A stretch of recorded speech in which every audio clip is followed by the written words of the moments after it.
Mobile দেখা, TV দেখা, খেলতে যাওয়া সব বন্ধ আজ থেকে। আমি ছাদে যাচ্ছি, এসে যেন দেখি তুই পড়ছিস।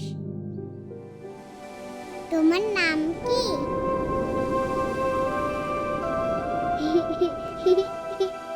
তুমি কোথায় থাকো? আগে তো তোমায় কখনো দেখিনি। আসলে তুমি ব্যাঙ্গালোরে ছিলে তো, তাই তোমাকে ঠিক চিনতে পারিনি।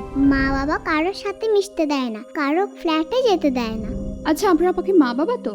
আমার বাবা ডাক্তার আর মা স্কুল টিচার। তা আপনি তো স্কুল টিচার, বাচ্চাদের মাঝখানে থাকেন সারাদিন, ওদেরকে পড়ান, তা ওদের সাইকোলজি বোঝেন? ওরা সব সময় পড়ায়। আর আমার নাম পাখি, কিন্তু আমি কোথাও উঠতে পারি না, কোথাও যেতে পারি না। মনে হয় আমার ডানার পেটে ঘরে আটকে রেখেছে।